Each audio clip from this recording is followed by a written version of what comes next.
अस्सलाम वालेकुम दोस्तों, सब्सक्राइब कीजिए और बजाइए इस बेल आइकन को ताकि आपको हमारी वीडियोस के नोटिफिकेशन मिलते रहें। अस्सलाम वालेकुम दोस्तों, मेरा नाम रिजवान उमर है। You are watching my channel architect. दोस्तों, उम्मीद करता हूँ आप सब खैरियत से होंगे। दोस्तों, वो लोग जिन लोगों ने इस चैनल को सब्सक्राइब किया है उन लोगों का बहुत बहुत शुक्रिया। जो लोग अभी तक इस चैनल पर सब्सक्राइब नहीं हुए तो नीचे उनको एक रेड कलर का बटन नज़र आ रहा होगा, तो उसको प्लीज़ क्लिक करिए और इस चैनल पर सब्सक्राइब हो जाइए।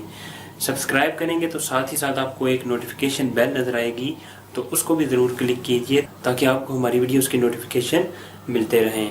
दोस्तों, आज की जो वीडियो है बहुत कमाल की होने वाली है। इसके अंदर मैं आपको एक स्पेशल ग्राफिक कार्ड दिखाने वाला हूं जो मैंने अभी न्यू परचेज़ किया है, यानी लिया तो यूज्ड में है, थोड़ा चला हुआ है, इस्तेमाल हुआ है, लेकिन अभी मैंने अपने सिस्टम में लगाने के लिए एक नया ग्राफिक कार्ड परचेज़ किया है। बहुत अच्छा कार्ड है, एडिटिंग के हवाले से बहुत अच्छी परफॉर्मेंस देगा, बहुत बेहतरी आएगी। अपनी वीडियोस की एडिटिंग करता हूँ और रेंडरिंग जो होती है, ग्राफिक्स की रेंडरिंग के लिए बहुत अच्छा कार्ड है। GTX 980 आपके सामने है। EVGA का GTX सुपर क्लॉक्ड है। ये मॉडल मैंने परचेज़ किया है और ये यूज्ड में मैंने हासिल किया है। इसकी प्राइस मैं आपको एंड पर बताऊंगा।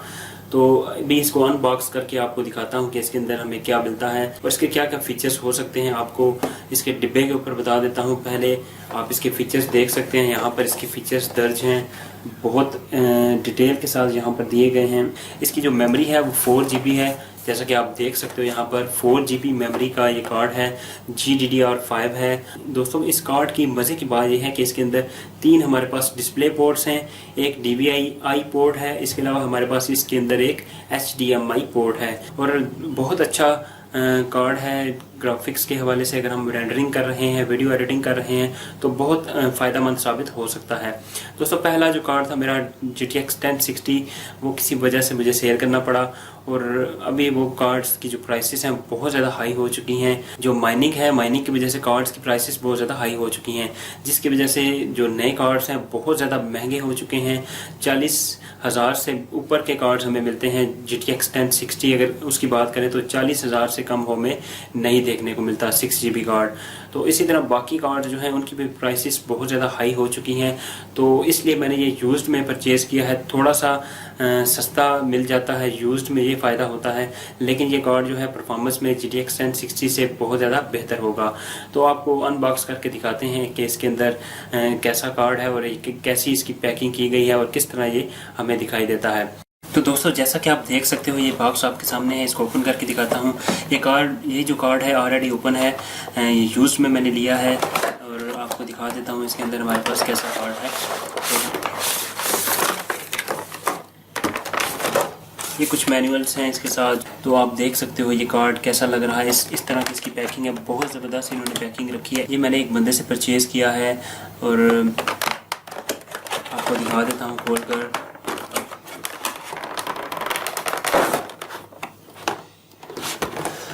गेमिंग के लिए बहुत अच्छा कार्ड है, इसके अलावा एडिटिंग के लिए भी बहुत अच्छा कार्ड है। एक्चुअली मैंने एडिटिंग के लिए ये कार्ड लिया है, वीडियो एडिटिंग के लिए यूज़ करूँगा, रेंडरिंग के लिए इसका इस्तेमाल करूँगा।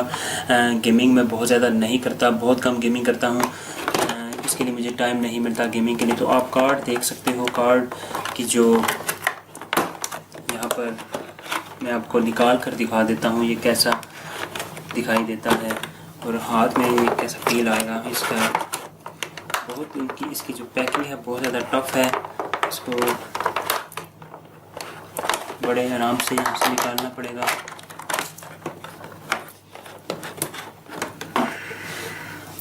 तो ये कार्ड है, आप देख सकते हो यहाँ पर आपके सामने ये शो हो रहा है। बहुत अच्छा कार्ड है, EVGA की तरफ से है, सुपर क्लॉक्ड मॉडल है और यहाँ पर आप इसके स्पेक्स देख सकते हो और इसकी जो कंडीशन है बहुत अच्छी कंडीशन में है, 10/10 कंडीशन है। ये कार्ड जो नॉर्मल कार्ड्स होते हैं उनसे बहुत ज़्यादा वज़नी कार्ड है, इसका वज़न जो है ज़्यादा है। इसके अलावा इसके आप पोर्ट्स देख सकते हो इसके अंदर जो शामिल हैं, ये आपको दिखा देता हूँ। यहाँ पर इसके आगे पिन्स लगी हैं, इनको उतार सकते हैं आप, यहाँ से ईज़िली आप इनको उतार सकते हैं। हमारे पास इसके अंदर 3 डिस्प्ले पोर्ट्स हैं, एक DVI पोर्ट है, एक हमारे पास इसके अंदर HDMI पोर्ट है। तो इस कार्ड की जो कंडीशन है बहुत अच्छी है और इस कार्ड के स्पेक्स की बात करें तो मैक्सिमम ये 4 मॉनिटर सपोर्ट करता है, 240 hertz maximum refresh rate support करता है, मैक्सिमम डिजिटल ये 4K तक सपोर्टेड है। इसके अलावा ये जो कार्ड है इसकी बेस क्लॉक जो है 1266 मेगाहर्ट्ज़ है। इसकी जो बूस्ट क्लॉक है 1367 मेगाहर्ट्ज़ है।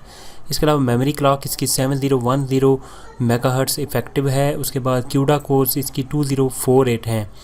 बस टाइप इसकी PCI Express 3.0 है और इसकी मेमोरी जो है 4 GB है और इसकी मेमोरी की जो मेमोरी बिट विड्थ है वो 256 बिट्स हैं। मेमोरी बैंड विड्थ जो है इसकी 224 GB पर सेकंड है। LED लोगो इसके अंदर मौजूद है। मिनिमम जो पावर सप्लाई इसके अंदर यूज़ होती है वो 500 वाट्स है। और यहाँ पर आप देख सकते हो, यहाँ पर इसकी 2 6 पिन कनेक्टर्स यहाँ पर मौजूद हैं। हमें अपनी सप्लाई के अंदर 2 6 पिन कनेक्टर चाहिए होते हैं जिनका हम यहाँ पर इस्तेमाल कर सकते हैं।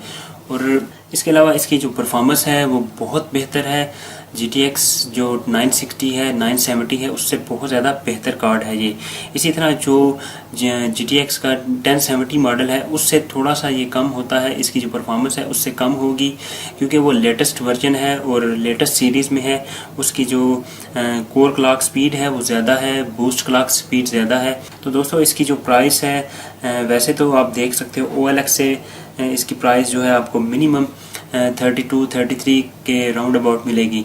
तो मुझे ये कार्ड 31 में मिला है और इसकी कंडीशन आप देख सकते हो बिल्कुल जस्ट लाइक न्यू है। बहुत अच्छी कंडीशन में है ये कार्ड और 31,000 में ये मुझे मिला है एक बंदे से। और इसकी जो वारंटी है वो 7 दिन है। 7 दिन के अंदर अंदर मैं इसको वापस से रिटर्न कर सकता हूँ अगर इसमें कोई फॉल्ट होती है। तो दोस्तों अगर आपको इस तरह की कार्ड्स या इससे लो लेवल कार्ड्स आपको चाहिए, यानी कुछ ऐसे मॉडल्स हैं जैसे R7 360 है, एक AMD का मॉडल है R7 360, अगर आप वो बाई करना चाहते हैं तो वो भी आपको मिल सकता है और उस बंदे से आपको कार्ड दिलवा सकता हूँ। उस बंदे के पास वो कार्ड्स अवेलेबल हैं। इसके अलावा उसके पास GTX 650 है, वो भी अवेलेबल है। अगर आप वो लेना चाहते हैं तो वो लो रेंज के अंदर आपको कार्ड्स मिल सकते हैं और वो कार्ड जो हैं वो आप रेंडरिंग में और गेमिंग में इस्तेमाल कर सकते हो। अगर आप सिर्फ अपने प्रोसेसर के ऊपर रिलाई करोगे तो फिर आपका प्रोसेसर जो है इतनी परफॉर्मेंस नहीं देगा। आपको कम से कम एक ग्राफिक कार्ड अपने कंप्यूटर के अंदर चाहिए। अगर आप वीडियो एडिटिंग करते हैं, रेंडरिंग करते हैं, इसी तरह के आप काम करते हैं जिसके अंदर ग्राफिक्स का इस्तेमाल है, तो आप ग्राफिक कार्ड लाजमी अपने कंप्यूटर के अंदर इंस्टॉल करें ताकि आपका जो कंप्यूटर है, आपका जो प्रोसेसर है वो मच पावर यूज़ करने के बजाय अपने जो GPU है उसके ऊपर रिलाई करें। तो ऐसे बहुत सारे हमारे प्रोसेस होते हैं जिसके अंदर GPU का इस्तेमाल होता है। इसके अलावा ये माइनिंग में भी इनका बहुत ज़्यादा इस्तेमाल किया जा रहा है आजकल, लेकिन पाकिस्तान के अंदर माइनिंग जो है बहुत ज़्यादा फ़ायदेमंद नहीं है क्योंकि यहाँ पर जो बिजली के रेट्स हैं बहुत ज़्यादा हैं और बिजली का इस्तेमाल इतना ज़्यादा हो जाता है और इतनी हमारे पास वहाँ पर इनकम जनरेट नहीं होती जितना हमारा इसमें नुकसान हो जाता है और इसके अंदर इन्वेस्टमेंट भी हमें बहुत ज़्यादा करनी पड़ती है। इस कार्ड को इंस्टॉल करने के बाद आप कार्ड के बारे में आपको बताऊँगा कि ये कैसा कार्ड है, इसके बेंचमार्क्स आपको दिखाऊंगा और बाकी चीज़ें आपको कंप्यूटर के ऊपर बताऊंगा। फ़िलहाल इस वीडियो के अंदर आपको इतना ही बताना था, ये कार्ड आपको दिखाना था, ये कैसा कार्ड है, देखने में कैसा है, इसकी पोर्ट्स कितनी हैं और ये कितनी पावर यूज़ करता है। तो दोस्तों उम्मीद करता हूँ आपको ये वीडियो अच्छी लगी होगी। अगर अच्छी लगी है तो इसको लाइक करें, दोस्तों से शेयर करें और इस चैनल को ज़रूर सब्सक्राइब करें। Thanks for watching. अल्लाह हाफिज़।